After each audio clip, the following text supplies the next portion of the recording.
morning, North Alabama. This is Zach Walker, your big, beautiful, bearded host here on Hometown Heartbeat. And boy, do I have a treat for you. But don't eat dessert first before we get started. Dallas, what's going on, buddy?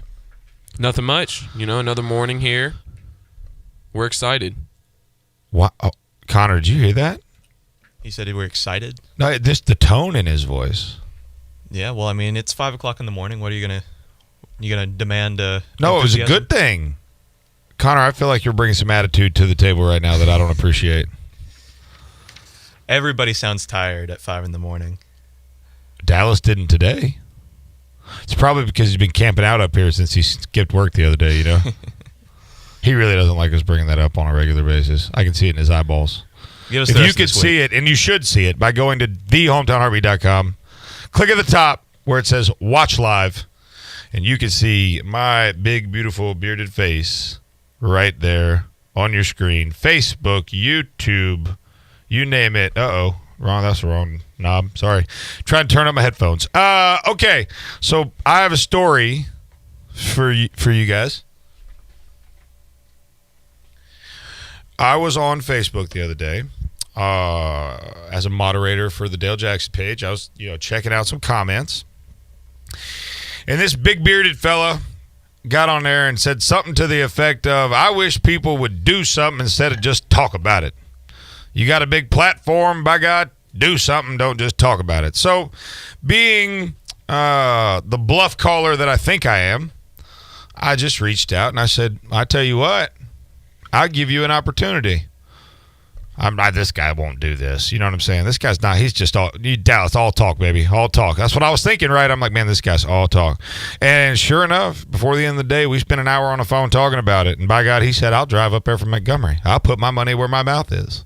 And so without further ado, I'd like to introduce to you my co-host for the day, maybe for more than that. He's kind of sort of trying out. So, be hard on him, but not too hard on him. I'm kidding. Matthew Colson, how are you, buddy? I'm good. Good morning. How do you like that introduction? It was good. I think I put it a little bit more eloquently than. No represented me. No doubt. I mean, I'm a dramatic person, so that's just kind of. I've been known to tell the fish stories. You know what I'm saying? Just a little bit bigger than they are.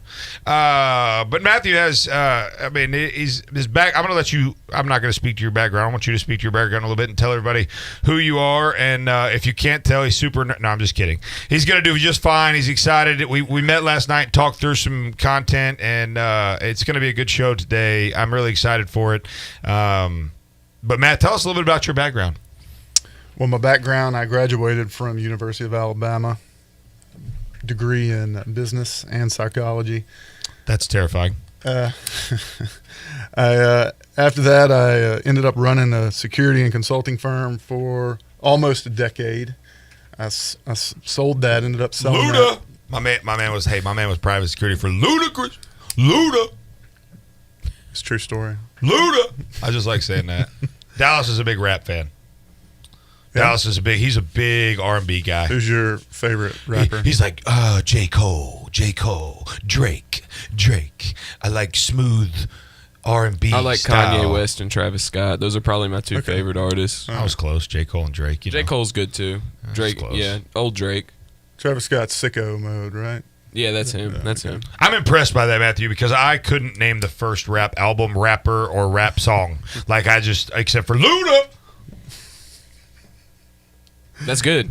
I done killed I'm sorry. I think you're good enough for the track, maybe. Luda. I think I could do that. I think I could be a hype man, dude. I could be the hype man and just run around and be like, Matthew Colson, psychology major. Like I could hype people up. I could be like, Dallas, late for work. Sometimes he doesn't show up. Sleeping on the couch. I could do that, dude.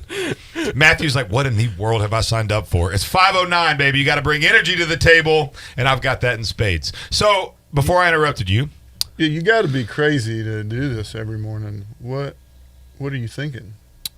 Well, honestly, and that's a really good question, and we'll dive into this probably at length at some point during the show today. But it's exactly what you said on the internet that I didn't put so eloquently. But the reality is there are so many voices, in conservative voices even, but voices for sure across the media that abuse the heck out of this platform, that have the opportunity to make and affect real change in people, to bring about a responsible, a responsible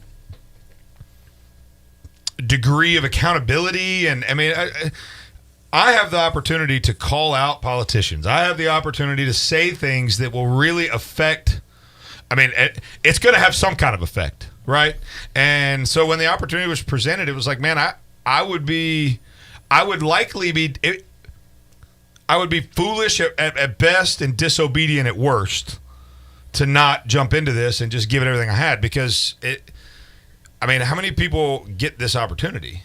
You know what I'm saying? Like, I don't know. So yeah, I am a little crazy, but that's really what drives me, is that it's just that concept of, man, I don't think I'm worth listening to. That's not what I'm saying, but I am saying that we're going to take this opportunity to use this platform to say what we feel like we need to say. Does that make sense? Mm-hmm. Well, I'm going to talk about myself some more. No, that's fine. Loot up. That's fine. No problem. When I got out of the security business, I needed something else to do.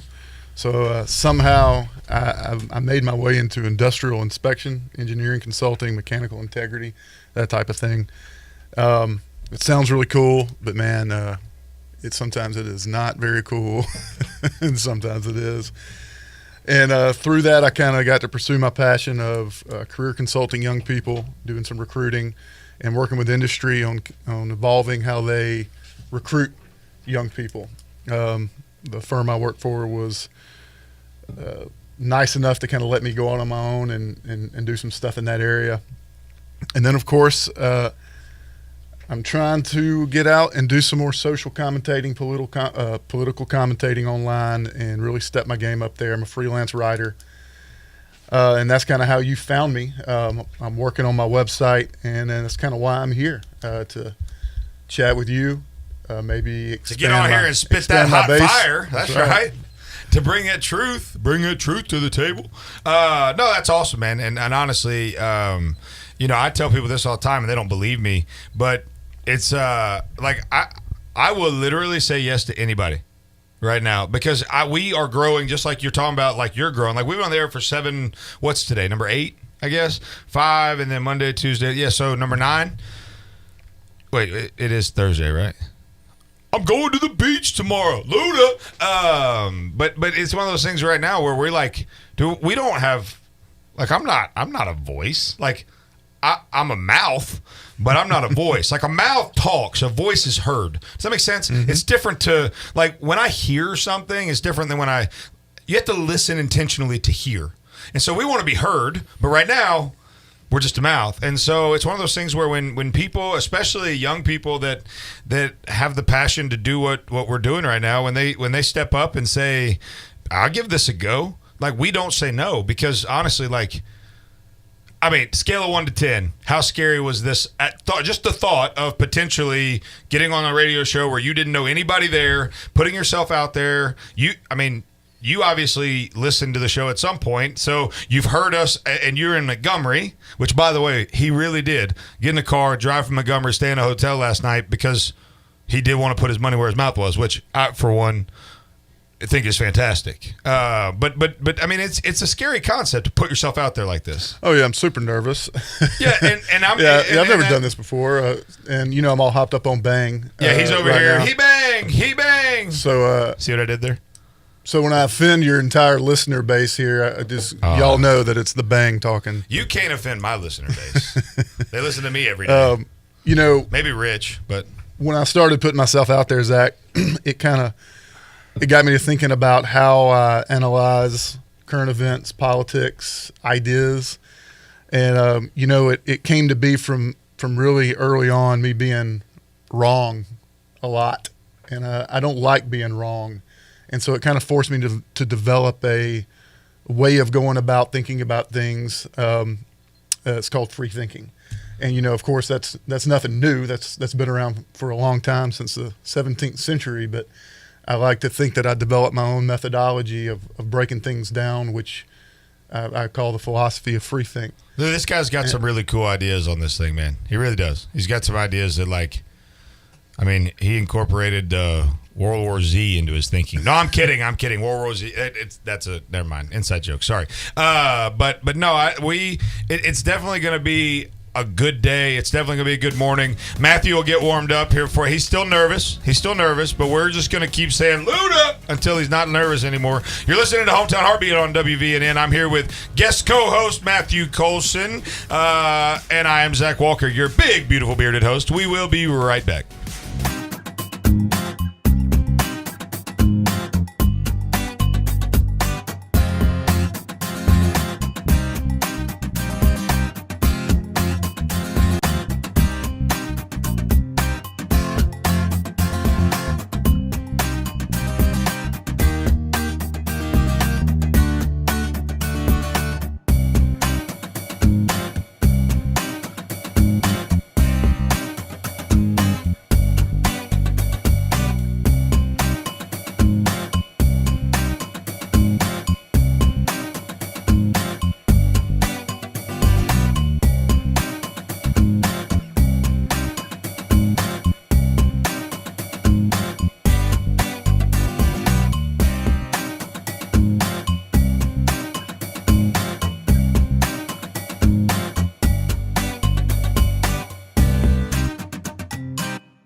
change something there? Look at that, Dallas. You're more than just a pretty face. Don't believe what anybody says about you, except for me. What I say is typically true.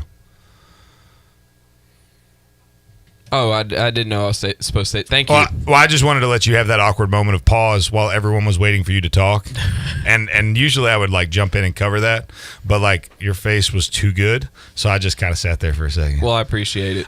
You know what? I'm here to build you up, man. That's what I'm here to do. I'm an encourager. That's just how God made me. What are you laughing for, Dallas? No reason. Wow. Okay. That was a good laugh, though. Yeah. My impression was better, but I thought you were an encourager. I am. I'm encouraging You're you to be laugh. better. You want me to laugh better? I'll work on it. I'll work on that. While I'm on vacation, maybe. Okay. I'll just sit here and practice Yeah, I don't think that'd be good. for that hour. What do you think, Matt? Yeah. You think that'd be good, Matt? I'm wondering why he's got a blanket. Oh, because I keep it cold in here. Feels good. Oh, well, yeah, but to the women in the room, it's a little chilly. No, I'm kidding. I'm totally joking. Usually it's because he doesn't have socks or shoes on. So a lot of body feet escaping through body heat? What's a body feet? Body feet and body heat are very close. They're just one letter different, okay? So I don't like your attitude either. Thanks for coming. Montgomery's not far. No, I'm kidding. I'm totally joking. All right, we're going to dive into some concepts because my man Matthew here is he's a deep thinker. I always say that I try to be the dumbest guy in the room because if I can surround myself with people that can make me the dumbest guy in the room, it means I'm around some pretty solid company. Not saying I'm a smart man, but I'm smart enough to know to put good people in your life. Matthew is a solid as a rock dude with some really cool ideas and some interesting ways of viewing things. Now, I think that you, my beautiful bearded listening audience, is going to agree with a lot of what he says, but we're also going to challenge you in some ways. And so the concept of free thinking, right? He prefaced this a little bit earlier. Not a new concept, right? Free thinkers. How many times have you heard that? I mean, just free think or whatever. But our concept of free think right now is so distorted because there's nothing free about what we're thinking.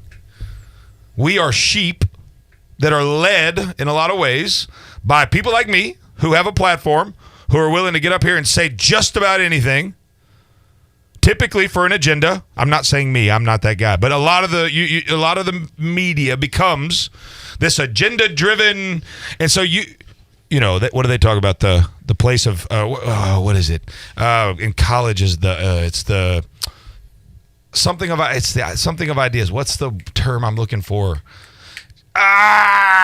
Anyways, supposed to be this big something for ideas, but yet college is and I got in trouble for this yesterday. I know you listened to yesterday's show because I told you to. Yeah. So the comment I made about the government schools, I got in trouble for that. Not in trouble, but I got a phone call from an educator friend of mine that said, "Hey, my principal wants to talk to you," and I'm like, "Absolutely, I'd love to have him on the show because I don't disagree with what I said." Now, obviously, at the local level, I want to clarify this. So, Mr. Principal, I hope you're listening. I want to clarify what I was saying. I wasn't talking about local, state, conservative state schools necessarily, but it's really more that upper education, higher education, and not in Alabama necessarily. Now, Common Core snuck its way in here too, so don't let me say it's not there at all. But again, back to free thinking, like our free think is not really free right now. No, I don't think it is. It can be. Yeah, we can free ourselves, but talk us through that concept. Well, the concept, it dates back all the way to the 17th century, and through the centuries, it's evolved. It used to be freedom from religion, the freedom to think what you can outside of the religious spectrum. It was highly connected to atheism, but now it's a little different, and I've kind of developed my own personal methodology. So when I'm presented with an idea or any politician says anything, anyone presents a business idea to me, I immediately apply that idea through this filter that I've developed. All right, hit me with it. Okay, well, there's a lot to it, and so we probably don't have time to cover all this stuff because I could talk all day on it. But one of the number one things that I do when I want to run it through this filter is I immediately apply a healthy dose of skepticism. when someone says, Wait, what? You mean you don't believe what everybody tells you? That's right. That's right. Did you believe what I told you until you got here and met me and had a chance to I actually? did not think you were real. I wouldn't have either. First thing I did was Google you to make sure you were real. Do I have a pretty picture on there? I mean, As pretty as an ugly dude can be. I got a face for radio. That's what Mama said. you have a good, you have a friendly face because you look exactly like one of my buddies I went to school with. And by the way, if you want to tune in right now and check us out, we're live streaming on Facebook at The Hometown Heartbeat, or you can go to thehometownheartbeat.com. That's thehometownheartbeat.com. Click at the top where it says Watch Live, and you can watch these two big, beautiful bearded men. One's a rugby player, one's not. I'll let you decide based on, the aesthetic that you see when you tune in. But anyways, we're diving through how Matthew processes and how, honestly, Matthew, I love you, and I've enjoyed our time together, but what we're talking about is not, you didn't reinvent a wheel, right? We're just talking, what's crazy is, we're just talking people through a level of common sense that is uncommon. Mm-hmm. And so, hey, for those of you in the back, listen up. Listen up.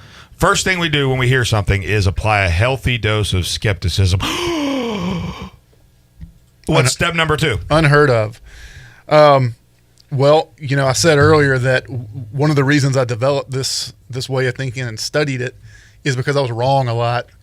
I've only been wrong once. It was a Tuesday. And I would put I'd put myself out there, and it didn't feel good being wrong. And I've been accused a lot of being obsessed with being right. Hey, man, why do you have to always be right? Why do you have to always be right? And I don't think that's accurate. I think that I have an obsession with not being wrong. And it's different. This guy's an idiot, There's no difference. No, there is a difference. There's a big difference. It's like getting beat and losing. You can get beat when the other team is just flat out better than you, i.e. LSU and Alabama, right? Sure. LSU was, unfortunately, they beat us. And then you look at some of the other games that we lost, it's a different concept, right? You can get beat or you can lose a game. And they're not necessarily two of the same thing. So, no, I completely understand what you're saying. When you always have to be right, that means you always have to put yourself out there. You always have to guess. You always have to put your chips on something. And when you are trying not to be wrong, you don't have to say anything not to be wrong. You can be quiet, and you won't be wrong. You can gather information as you're being quiet. You can continue to not be wrong for a long period of time until you are confident you have your mind wrapped around what's going on. No, I think that's one of the most underrated points I've ever heard. Dallas practices this on a regular basis. When in doubt, say nothing at all. That's right. You cannot possibly be wrong if you're silent. And you're listening. That's right. Now you can have, resting bee face, but you're not necessarily, right or wrong, which is good. Don't have resting bee face though. That's not a good look for anybody. I think I have that. Jury's out, but probably. Yeah. Mm-hmm. I'll let you know when they come back in. I've been told. You have? Oh, yeah. Huh. Is that a good thing, you think? I don't know. Especially for a dude? It's just a face. It's just my face, man. All right. Matthew's like, this guy can't stay on topic. He can't, where is he going? And I'm like, squirrel! That's welcome to my world, Matthew. You clinically have ADD. It's obvious. Yeah. I'm the most medicated guy I know. But no, you're spot on. And that's, honestly, again, in the world we live in today, we live in influencer culture. 160 characters or less. Got to be first. It's killed journalism entirely. Journalism ceases to exist. The profession is dead. It does not exist. And it's just because, again, the desire to be right is no longer trumped by the desire to be first. Right? Being first is more important than being right now. And because you got to get a jab out there. You got to get the president. You got to get so-and-so. You got to attack so-and-so. So, listen, you are listening to myself, your big, beautiful, bearded host, Zach Walker, with my guest host, Matthew Colson from Montgomery, who drove up and is co-hosting with us today. So you got another hour and a half of us. You're listening to Hometown Heartbeat on WVNN, thehometownheartbeat.com, thehometownheartbeat.com. We'll be right back.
was like this. Wait for it. Ready? Yeah, that's what I get for not putting my headphones on. Okay. Well, welcome back to Hometown Heartbeat. I'm Zach Walker, your big, beautiful, bearded host. I'm here with Matt Colson of the Matt Colson blog, at Matt Colson blog, at Matt Colson blog on Facebook, on Twitter. Matt Colson blog just turned up my headphones instead of his, and I am hearing myself loud and clear.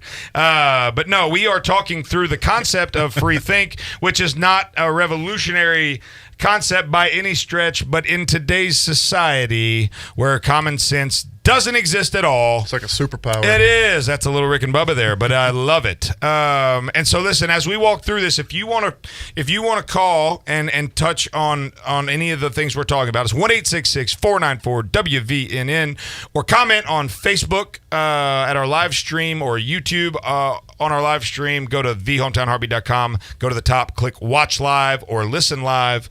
And if you miss it, you can always get the podcast archive at the end of the show. Okay. We've already covered in free think. We've covered you can be quiet, right? Yeah. Mm-hmm. And what was the first one? Was being healthy skepticism. Yes, healthy skepticism, mm-hmm. And then it's okay. You're never going to be wrong if you're quiet. That's right. Okay, what's number 3 here? So let's say that number 3 is identify what's popular, identify what the group is doing, because obviously the opposite of free think is group think. So you want to identify what's popular, and if you can do that, because the truth is rarely the popular thing. That's just kind of an unspoken law of that nature. right there is what we call a truth bomb. So if you can identify what's popular, then you have a good chance of identifying what's true. Now, of course, that you can't apply that to everything and it always be right. Sometimes the popular thing is true, but generally speaking, the way the group is going is usually not the right way, because groupthink is a thing, herd think is a thing, and the skepticism part of this, prevents you from falling into that trap, for just going along with a group, falling in with a group. And you can apply that to a multitude of issues that we're dealing with right now. And if you just slow down and say, okay, well, what's the popular thing to say? And then you ask yourself, well, is that the right thing to say? Then you might find out that you have identified the popular thing as the wrong thing. Well, and so here's the Matthew he's a deep thinker, okay, and while I'm capable of that, I'm like the iceberg that most of it's above water, and so let me just boil this down to lowest common denominator for those of you in the back that are like, man, it's 5:38, and they're talking about some philosophizing and stuff, and it's the bang. It's the bang. Anyways, bad joke, I know, poor form. In school, everybody wanted to be popular. We all wanted to run with the right crowd. We all wanted to go to the right, take the right date to the dance and drive the right car and all that, because it's good to fit in. It feels nice to have friends and have all that. And oftentimes, I can point to many situations in my life where I compromised what I believed and who I was so that I could be popular, or so that I could fit in. Because as humans, our desire is to be accepted and is to be, like, humans are built to be in community with one another. They're built to be in fellowship with other humans. And so to be alone on an island because you feel differently than everybody else is often uncomfortable. And what we're saying is that nowadays, especially, typically if you're following the crowd, and I'm gonna ruffle some feathers here, if you follow the crowd, there's a good chance you're running in the wrong direction. Mm-hmm. Really good chance. And so individuality is okay. Yeah. I mean, people tell me I'm weird all the time, and I'm like, you're dang right I am. My son tells me that. He's 4. He doesn't even know weird means. Daddy, you're weird. I'm just like, buddy, you are screwed, because you're mine, and you are too. But no, you're dead on. I mean, you're dead on. I mean, it gets me fired up because people are so stupid, and they just run with the crowd. It's like those school of bait fish that, like, all just take off in the ocean, and then you can see the whale. He's coming. He's going to take all of you. But, hey, I'm just going to follow right along. Yeah. And they gone. And it's like, man, all you had to do was swim on your own a little bit. You didn't have to get so far away that you couldn't remain in contact. And that's the thing. Again, and I say this, if you've listened to the show once, you've heard it. We have been convinced by society that to disagree with one another, you got to hate each other. Yeah, it's not true. It's not. It's not at all. Matt and I, we hate each other, but we don't disagree. No, I'm kidding. What's number 4? Let's jump to the. Well, the beauty of thinking like that is when you're in a group and you think like that, you start to learn, because those ideas start to be challenged in a healthy way, because everyone's thinking for themselves. And when everyone thinks for themselves, if you are wrong, that idea gets challenged. Nobody ever learned anything by being right. You learn something when you're wrong. That's why I'm not so smart. You know what? That's why I'm not so smart, because I'm typically right. At least that's what my wife tells me. Right, babe? She's probably listening right now. Probably shouldn't have said that. No, you're spot on. I mean, that is as solid of a point as we've had on this show. Thank you. What's the last concept of free thinking? The last one. Well, there's a lot more. The last one we're going to touch on. not because you won't believe this, but the show's almost halfway over. I told you it would fly. No. Told you it would fly. Did you know that as of last night, I was your only Twitter follower? That's you have true. Now you have 2. No, I'm looking at it right now. Oh, well, I don't know. I don't do Twitter. Yeah. I didn't set it up. I don't even have the login. I think I should be given some sort of Twitter follow. Okay, I've got to be the first. You know what I'll let you do? I'll let you come up here and co-host a show with me. Okay. All right. For me and my first deal. Okay, accepted. Done. Yes. But I think this Dallas, leads. don't you dare look at me like that, son. I will smack the stupid off of that face right there. How was I looking at you? With the stupid. I don't know what that means. I don't either. I'm just messing with you. All right, last one. Well, I think this leads into our conversation about being an insider now. Oh, I'm so excited for that. It's coming. I think that's where this leads. Now, do you want to go ahead and get into that? No, I want you to hit the last point. Okay, all right. And then we're going to go to break, Well, and then we're going to come back. Okay, great. So the last point I'll mention is history. You want to filter all the information that you gather, all the ideas that you're running through your head. You want to filter it through history and logic and reasoning. And to do that, you got to do work.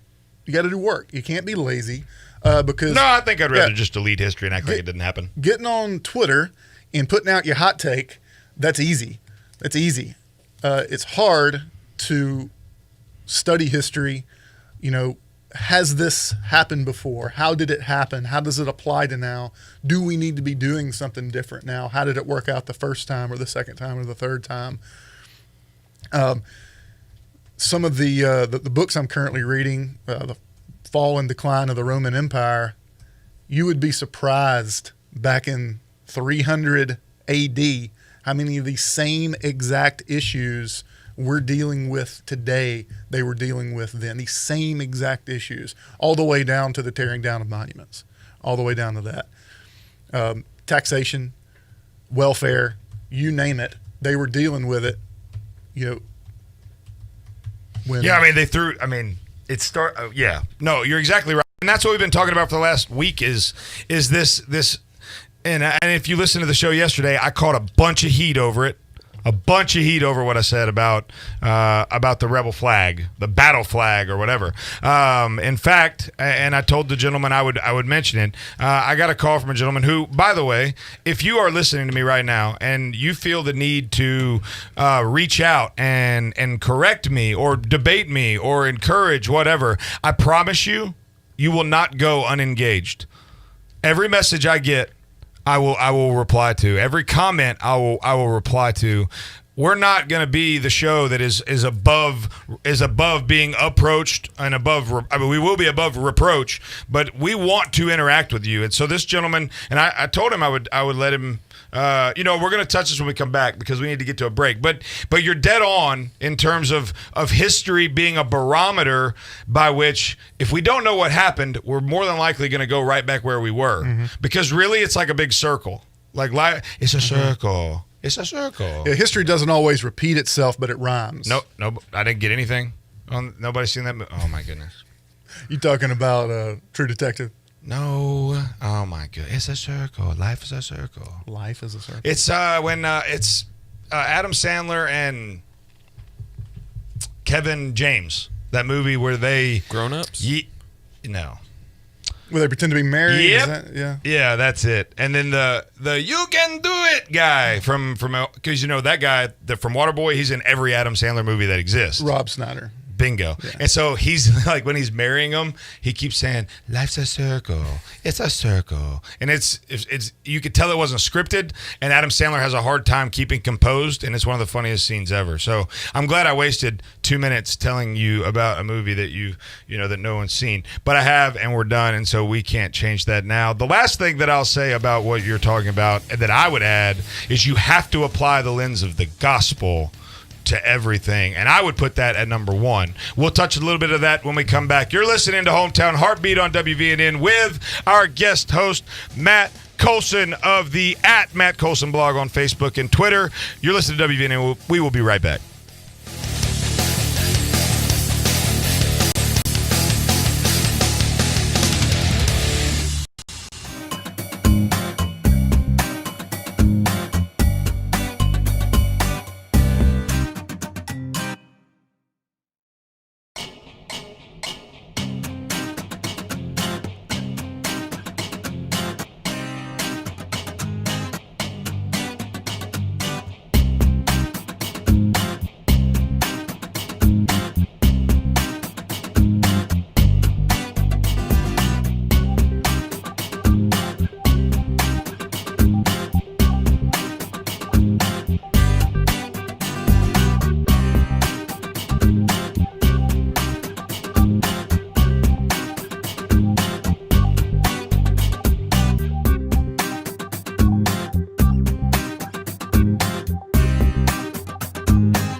back to Hometown Heartbeat on WVNN. I am your big, beautiful, bearded, beloved host, Zach Walker, and I am here joined by a friend of mine that I've known for a long time, like a day and a half or two. His name is, back. Yeah, way back in the day. It was a Tuesday. So for those of you that are just joining us, Matthew Colson commented on a post on Facebook. It was actually one of Dale's posts that he put out, and again, I oversimplify what you said every time because it's more dramatic and more fun. But basically what he said was, I wish people that had a platform would do something instead of just say something. Because a lot of times in the media and whatever, you've got this influencer culture. People can make 6 and 7 figures for a single post with no action. They call it a call to action. Mm-hmm. They want to be a call to action. They want to move people to action. But in a lot of cases, it's easier to just talk. And so when he said that, I jumped in there and I kind of thought I'd call him out and be sharp. And I said, I tell you what, Mr. Matthew Colson, I don't know you from Adam, but if you want to put your money where your mouth is, you can come co-host a show with me anytime. And he was like, great, I'll be there on Thursday. I'm driving from Montgomery and getting a hotel room. And I was like, wow. You didn't think I'd say yes, did you? Well, I did. I thought you'd say yes, but I thought you lived in Huntsville or something. Like, I had no idea that you were, 4 hours away or how many hours away it is. So I say all that to set up the fact that this gentleman here is a doer, not just a talker. And so on this show, we love people that actually do. And he brought to me probably one of the most interesting concepts, also a scary concept, that we really want to dive into, and we've waited for the 6 o'clock hour because we know that you guys are still kind of sort of awake. But at this point right now, I've yelled into the mic for an hour, and you're starting to wake up. So I'm going to read you a quote that really blew my mind. Hang on, Dallas. Pay attention here. It's a windy road, but you can make it. I had a choice. I could be an insider or I could be an outsider. Outsiders can say what they want, but people on the inside don't listen to them. Insiders, however, get lots of access and a chance to push their ideas. People, powerful people, listen to what they have to say, but insiders also understand one unbreakable rule. They don't criticize other insiders. So let me put this in layman terms. You can be one of two things. You can be an insider or an outsider. Outsiders can say what they want, but nobody hears them. Mm-hmm. Insiders can be heard, but they can't say anything that isn't popular on the inside. And so the question that really drove what Matt wanted to, literally the whole comment that you made the other day was, where do you find yourself? Dale Jackson, where do you find yourself? Zach Walker, where do you find yourself? Jeff Poore, where do you find yourself? Rush Limbaugh, where do you find yourself? Anybody. You see where I put all of us in that boat, by the way? Aspire, right? But seriously, people with a platform, anybody with a platform. Are you going to be an insider or an outsider? And those two, listen to this. Outsiders have the ability to say whatever they want, but no one on the inside listens. Nobody cares. So the inside, that's the only place you make a difference. That's right. Outsiders can't make a difference, right? Mm-hmm. Or at least that's what this would have you believe. And that was Elizabeth Warren you just quoted. I didn't. Why did you do that? I knew you were avoiding it. I knew you were avoiding it. Pocahontas has no authority here. Hey, guess what, Zach? A free thinker doesn't matter who says it. Doesn't matter. I think it was the head of the judicial committee at some point said that to her when she challenged something. He said, hey, you're an insider now. You have to make changes from the inside. You can't openly challenge things like that. And that was her explaining her conversation with him. So that leads us to really the crux of the conversation that we want to have today. And we want to hear from you. 1-866-494-WVNN, 1-866-494-9866, or 678 on radio if you want to call that way. But it really leads us to where we want to spend a little bit of time, and that is think about that. put that in context of your life. Put that into practice in your platform. Everyone has a platform. My wife and I had this conversation last night. My platform got significantly larger in the last week and a half by the grace of God and luck, or whatever you want to call it.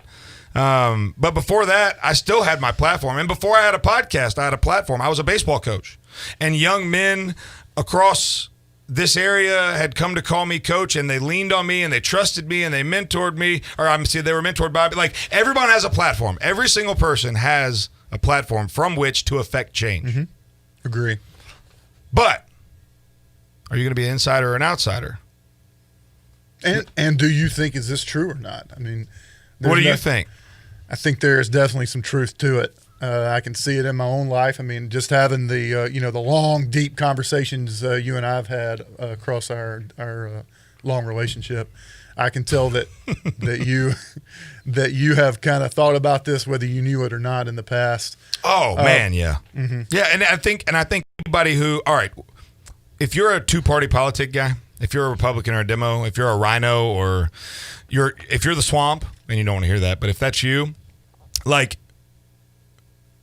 you're living this right now, like, because again, as an insider in politics, quote unquote insider, by the context of this quote, you're not gonna call out your fellow Republicans.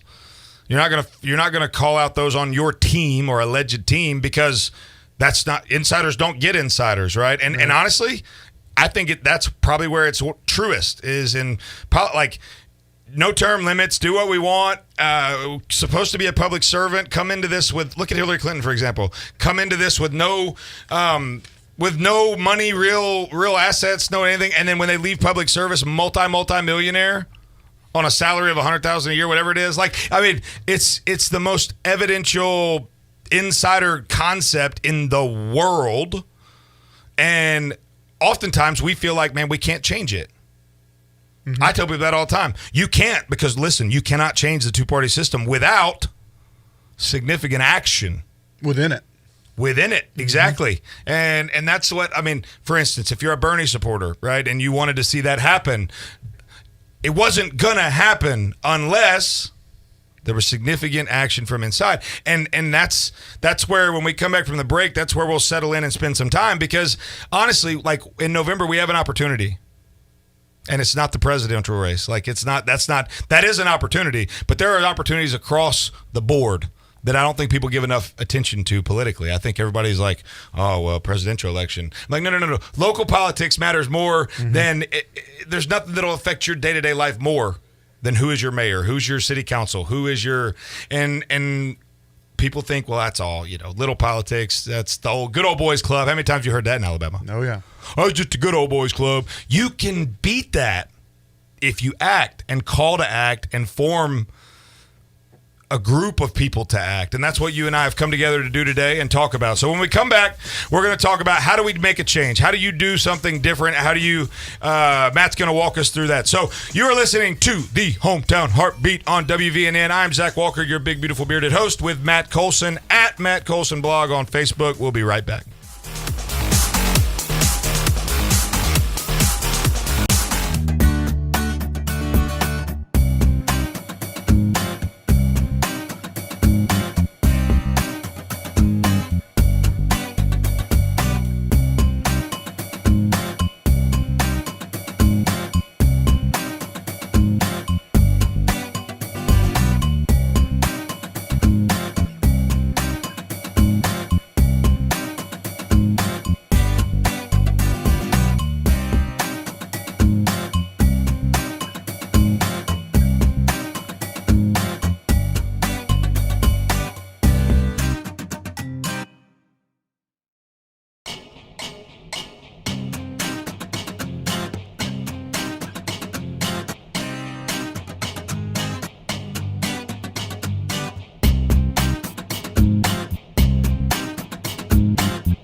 factory-trained technicians, and the confidence of a 6-year, 100,000-mile comprehensive warranty.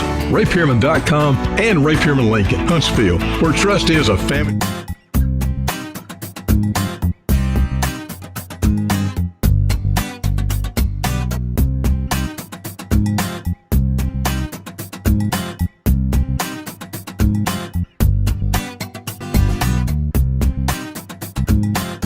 The Hometown Heartbeat. I am your big, beautiful bearded host, Zach Walker, joined today by my best friend from way back. No, I'm kidding. A guy that I called on the carpet and he responded. His name is Matthew Colson. And if you didn't hear the story earlier, essentially, Matthew hopped on the old interweb, and I thought he was a keyboard warrior.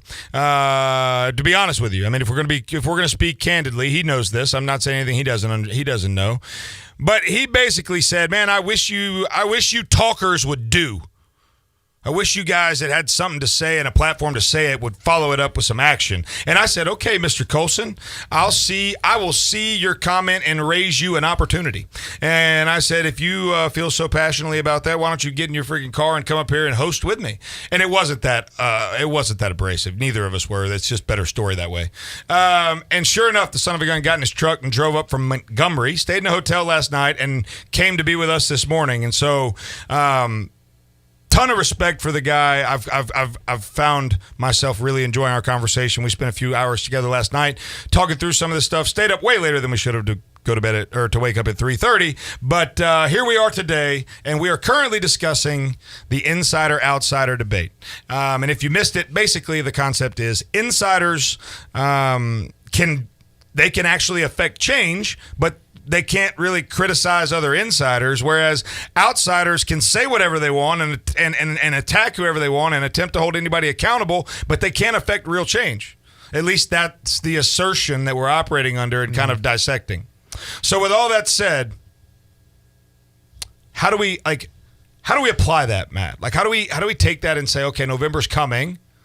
What if I don't like Biden? Biden, I mean, I can't vote for Captain Dementia, and I just can't. Sleepy Joe doesn't. I mean, I think he wears a diaper, and so I don't want my president in Huggies. And so Trump, on the other hand, man, he's an idiot. I don't like that guy either, right? Let's just say you're in that position, because I hear it all the time. I want to vote libertarian. Great, you're voting for Biden essentially, because in our current situation, if you vote outside of the two parties, unfortunately, I believe it's a wasted vote. You know, with Trump, I think it's really interesting. I think he's kind of a rogue element in this idea, because Trump kind of turns that idea on its head. I mean, he was an outsider turned insider, and I mean, the guy still says whatever the heck he wants.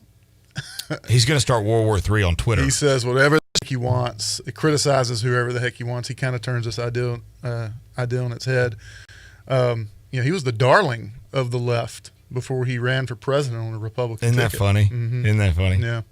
I love left-on-left crime.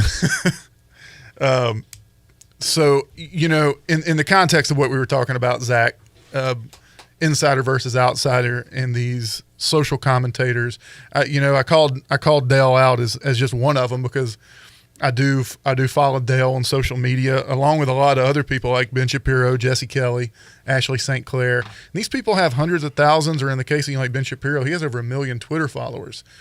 Is Ben Shapiro an insider, or is he an outsider? Is he able to make any change, or is he just out there talking on Twitter with nobody listening that matters?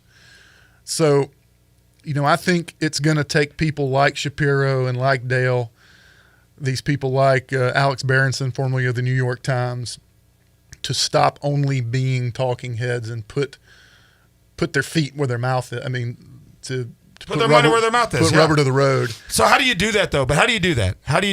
And just to be clear, well, you weren't calling Dale or anybody out for not being active. It was just it was a conceptual, philosophic kind of a, hey, can we engage in a conversation about this? And so you tell me. I am in a position of platform. I won't say authority, but some would say that having this show gives you some level of authoritative commentary at a minimum.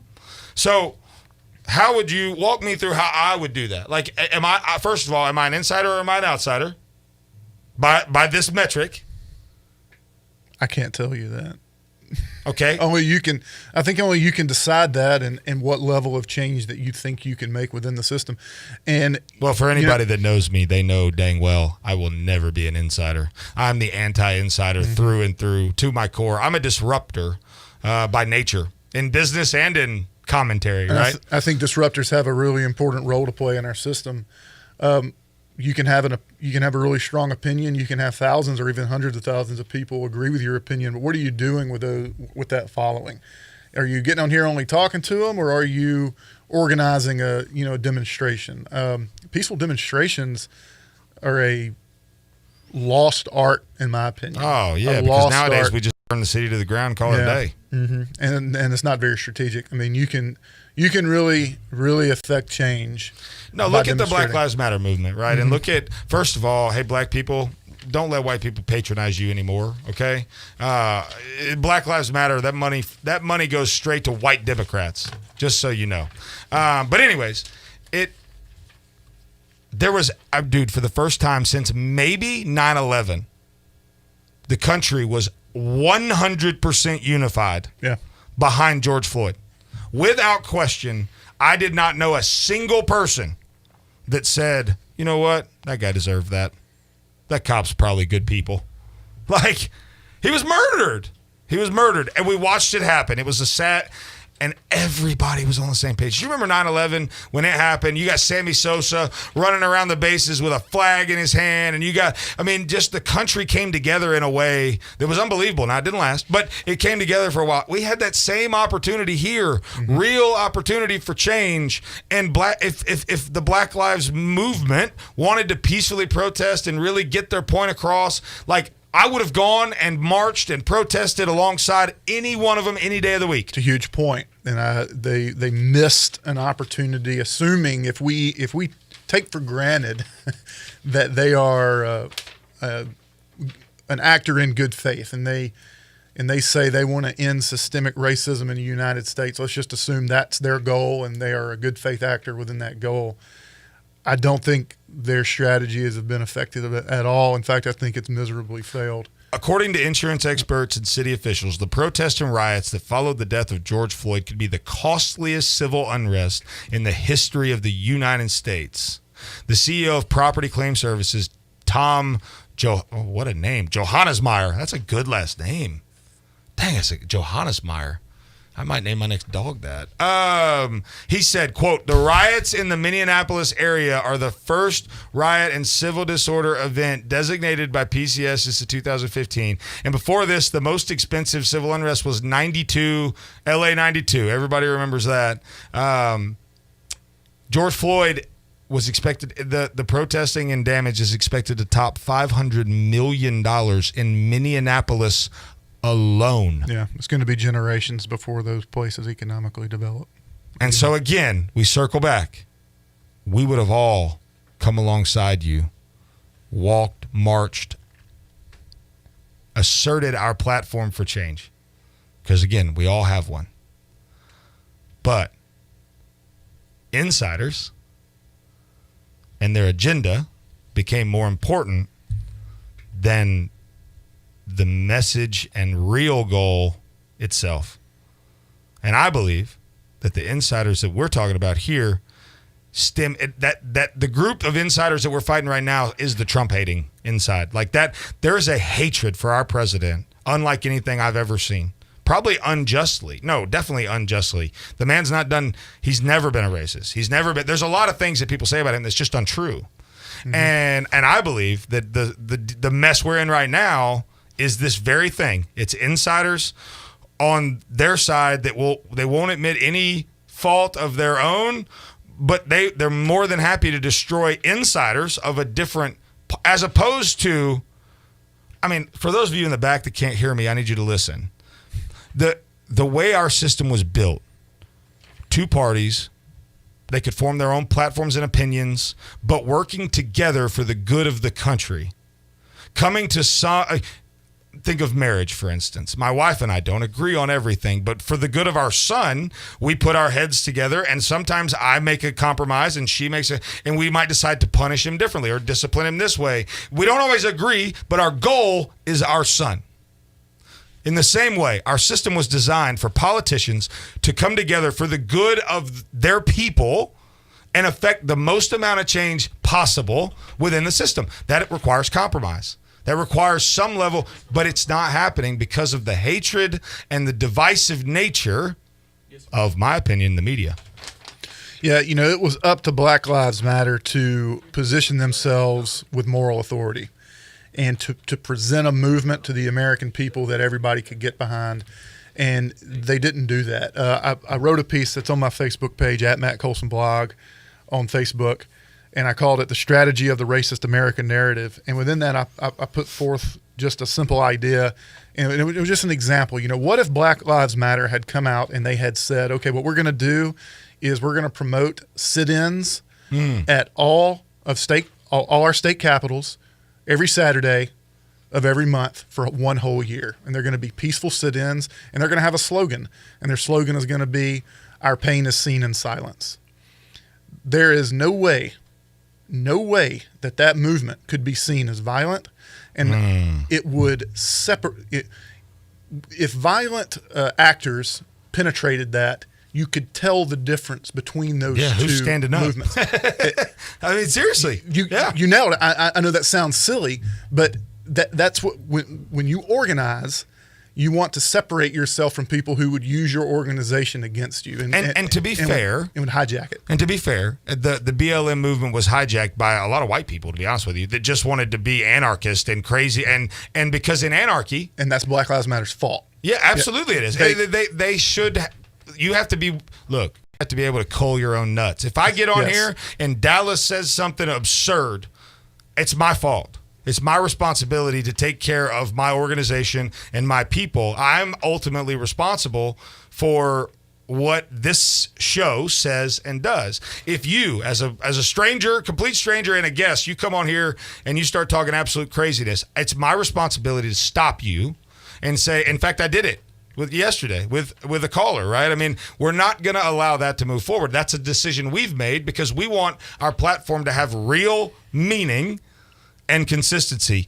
We've got Dawn on line 3. She wants to chime in. Dawn, bring it. Hey, Dawn. Good morning, gentlemen. How are you? Hey, good morning. I'm doing just fine, thank you. I am calling because I am concerned that the perception of Black Lives Matter is still not being investigated carefully by many people who are hearing news on the radio and TV. Underlying Black Lives Matter are communist organizations, Freedom Road Socialist Organization, the National Alliance Against Racist and Political Repression, and Weather Underground Organization and their allies, the terrorists from the 1960s. Black Lives Matter does not pertain to African Americans. Not at all. Black is the color of anarchy. Black is the anarchist flag.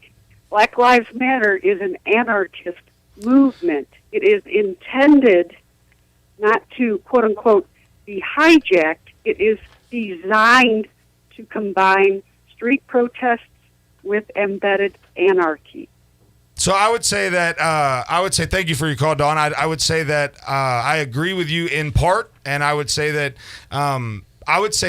Black Lives Matter as an organization itself, I mean, if you follow the money, you'll learn everything you need to learn about that movement. But that being said, I believe there are lots of Black Americans who truly thought and think because either willfully or otherwise, they truly have pain, they have suffering, they want to be heard, and look, I mean, we've grown up in the majority our entire life. I've never been black. I've never been black a day in my life. And so I want to hear and seek to understand my black brothers and sisters of this country and what they go through. And I think there's a lot of that, but she's right in that whether it was intentional or Black Lives Matter is I can't speak to whether their entire goal from the beginning was that of Antifa, for instance. Antifa is an anarchy organization. I don't know that I could, with the same level of confidence that she said that, would agree with her necessarily, but I certainly think the concept rings true. Like, it was hijacked. Whether it was hijacked or was meant to be that way, it became anarchy. And what happened was a lot of really great Black men and women across this country and white people that were coming together with them, their voices were silenced by these bad actors, because immediately we had no choice but to put that in the camp where it deserved to be, anarchy, right? And so Dawn, thank you so much for your call. And look, we have the most intelligent caller base in radio because we are the smartest show on radio. And so it makes sense, right? People come here to get educated, and that's what we do. But Dawn, I do appreciate your call. What are your thoughts on what she said? It's obvious Dawn's done some research. I mean, anybody can go to Black Lives Matter website. I've got it pulled up right here and see what they stand for, and you can do some digging, and you can find out. They'll tell you. My position is that Follow the money. We don't really have to even go that far. We can look at, back to what I said about free thinking. Is their strategy, what's wrong? Is it where's the wrong? And if I'm going to make the argument that Black Lives Matter is a moral movement, then they're going to have to show me that they're a moral movement. They haven't done that. No, you're spot on, and we'll examine that when we come back. But you're dead right. And Dawn, thank you so much for that. Truly, thank you for being well articulated and educated. And that's the type of call we'll have, whether we agree with you or not, all day long, every day. If you want to call 1-866-494-WVNN, you're listening to Hometown Heartbeat, the hometownheartbeat.com with Matt Colson at Matt Colson blog on Facebook and Twitter. We'll be right back.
hometownheartbeat.com, thehometownheartbeat.com. We are joined today by guest host Matthew Colson, the free thinker, at Matt Colson blog on Facebook and Twitter. And you guys need to give this guy a follow because he's not dumb. Well, That's a pretty good compliment. my mom says I'm not dumb. Mama said I'm smart. My mama said I'm big boned. Listen, if you want to call in, we want to hear from you. 1-866-494-WVNN. We had a great call from Dawn earlier. We have the smartest listener base on radio. Do you know why, Matt? Why's that? Because we're the smartest show on radio. So before the break, we were talking about the Black Lives Matter movement and the failures that they have had in regards to they had the opportunity of maybe like one of the biggest opportunities in recorded human history for advocating civil rights and police brutality. And you and I talked last night about some of the culture within policing and the demilitarizing of and some of the big words, defunding, and some of the things you're hearing right now. And this segment is short, so we won't dive into that too much. But to complete that thought on Black Lives Matter and the opportunity they had, we were talking off air about the sophistication and strategy of civil rights leaders of yesterday, right? Yesteryear, Martin Luther King, even Malcolm X. I mean, in prior to his radicalization or whatever you want to call it, I mean, there was a lot of strategy in that. There was a sophistication to it. There was an education to it. There was a moral compass to it. But more than anything, the strategy, I think, is where we land on this because, you follow the money. I always tell my favorite phrase, absolute power corrupts absolutely.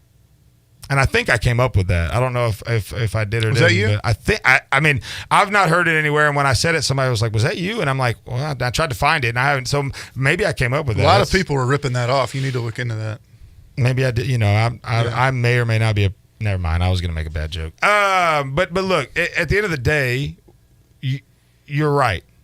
Black Lives Matter, like we all believe, and I've said this, like in order for all lives to matter, Black lives must matter. The problem is, and the inconsistency in it, and where I think people like me, I'm not going to put anybody else in my boat, but where people like me kind of get lost on it is, if you say Black Lives Matter, then all Black lives have to matter.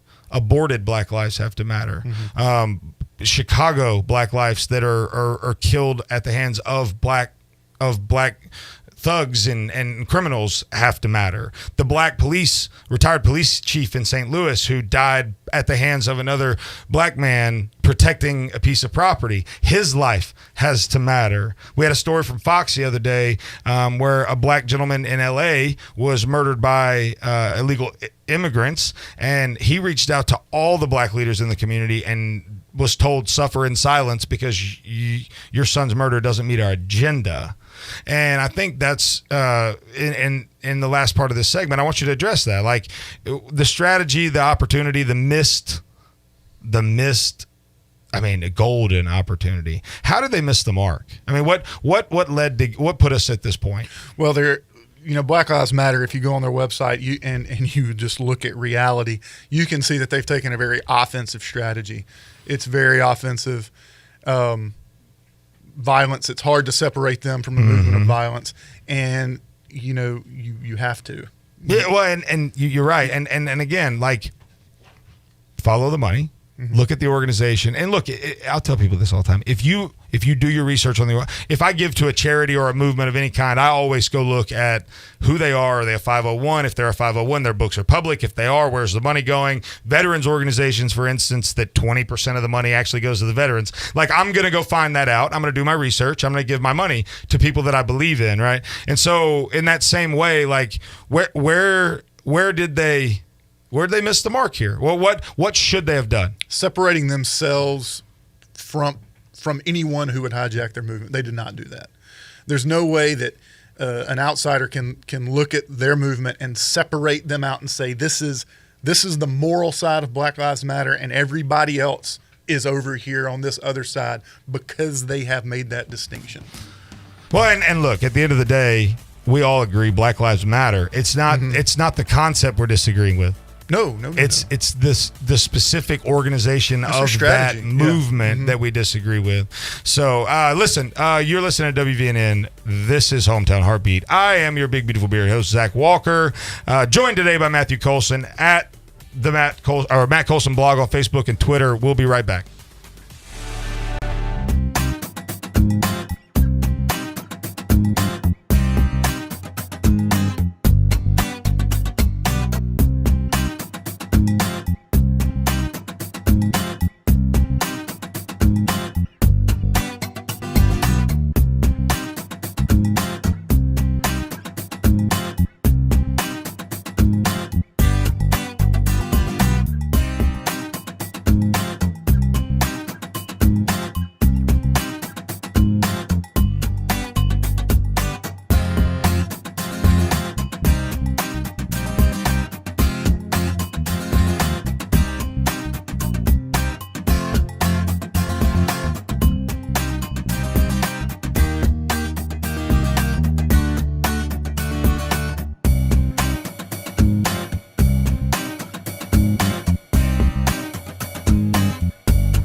the hometown heartbeat. I am your big, beautiful bearded host.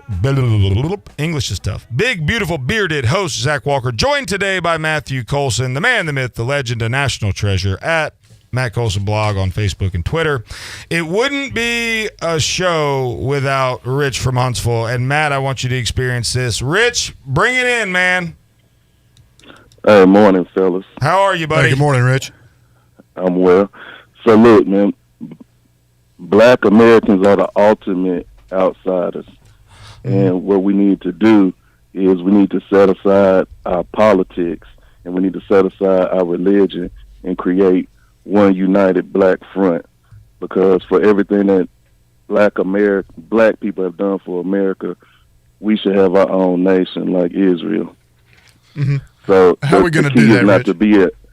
The key is not to be an insider. The key is to create your own system. Rich. Because right now, Rich, black people are searching for white validation. Rich. But we don't need that. We need our own. Rich, that's the most racist thing I've ever heard in my entire life. You literally just advocated for segregation in a world where we literally fought we literally fought a war to we're gonna segregate. But look, Rich, you started with a point. I was digging your point there for a minute. We were gonna go there, and then it became race. Listen, people, if you want racism to stop, if you want to make real change, we need to be a united nation of Americans.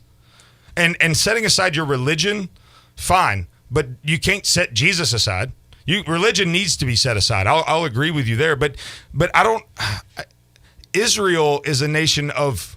It is its own nation, like geographically. You're talking about taking. I'm beside myself right now.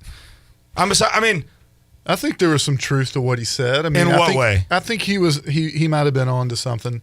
You're going to have to expand on that. Yeah, sure. I really wanted to hear what he said about Black Americans not needing white acceptance, because it seems right now the woke movement is all about that. It's about white Americans gaining their moral authority back, on the backs of Black Americans. And, I think he might have had a point there that I don't think Black Americans do need white people's acceptance. I can't remember how he put it. That acceptance wasn't the word he used. Okay, so I will allow you to go there and say, because you're right. You're right. And I've been saying this from the beginning. The biggest disservice that has been done outside of slavery to Black Americans is they've been convinced they need help. They've been convinced they need politicians in their programs. They have been convinced that they can't do it on their own. They need a leg up. They need a handout. They need whatever. And we had a Black president. Like I don't know many people that are so overtly racist that they would discriminate against somebody on the basis of color. Now, are there prejudices in our society? Without question. Do we have racism issues in this country? Sure. But to advocate for the segregation of a Black nation versus a white nation is to literally advocate for a race war. Yeah, I don't know what Black Americans need outside of freedom. That's what all Americans need. So I'm not going to go there. But, and he said that Black Americans are the original outsiders.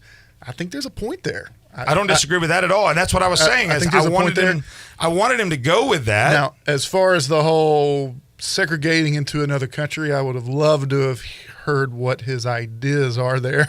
Yeah, I'm on sorry. How that would happen. I couldn't. I do love Rich when he calls, and honestly, I give Rich the opportunity every day when he calls. I want to hear what he has to say, and I'm waiting for a responsible, honest point to be made. Yeah. But the problem is Rich has a dishonest approach to a lot of this that's jaded by unfactual, with unfounded ideas. Hey, Rich, man, if you're listening, follow me at Matt Colson Blog on Facebook and on Twitter. It's at Matt Colson Blog. And, hey, man, if you ever want to talk about any of that stuff, hit me up. And I would suggest that you do that, Rich. You probably have a longer form discussion there. All right, so we're going to dive into a concept that is one of the most impressive things that I think Matt brought to the table, it's a concept that I couldn't put my finger on the name of it, but it's something that I certainly I love, and the where it came from is a historical. Name who was it that where did this originate? Tell me where it originated one more time. So this idea called the 10th man, it originated after the 1973 Yom Kippur War in Israel. Okay, so in Israel, we had a massive intelligence failure because, and honestly, we probably should have had this conversation in America around 9/11. If you go back and look at some of the intelligence That's a great there, point. it would have. I mean, we knew what was coming. We just wouldn't accept it, maybe, or we had all looked at this through the same lens for so long. And so the 10th man concept, without further ado, is basically if you have 10 people in a room and 9 people are all in agreement, the 10th man has to make a conscious decision to disagree.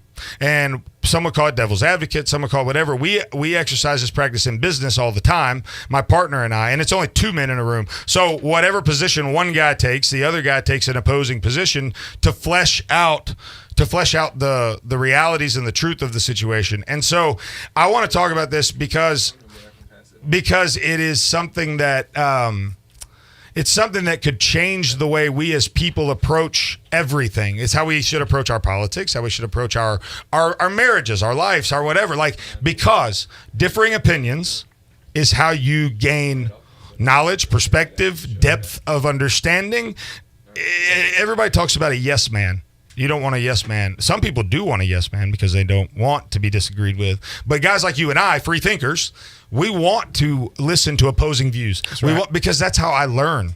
I love the other day I hosted Dale's show. I guest hosted it, and LT was obviously on there with me, and Antonio had mentioned that it may be there may be some disagreement there, and it may not be, and what people don't understand about me maybe, and it's because I'm a bulldog. Like, I get that I'm an overbearing personality, and I can be obnoxious occasionally, like, once a year or so. But I love disagreement. You know why?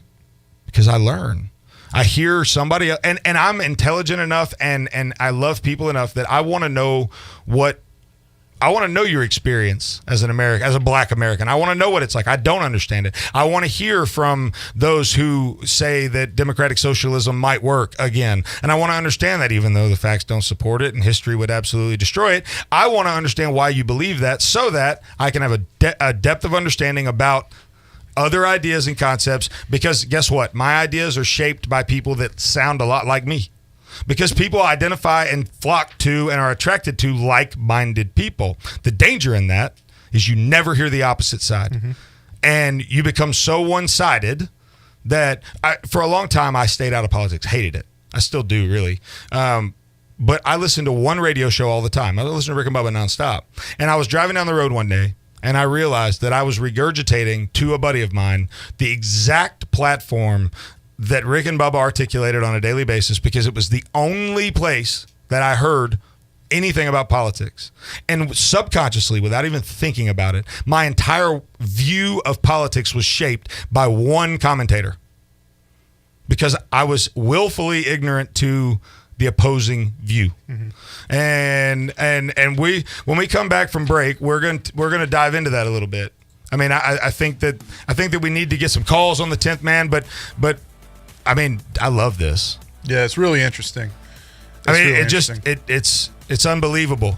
So this is Matt Colson. I'm guest hosting here with Zach, Hometown Heartbeat, at Matt Colson blog on Facebook and Twitter. We'll be back in a minute.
today by Matthew Colson of the Matt Colson blog at Matt Colson blog on Facebook and Twitter.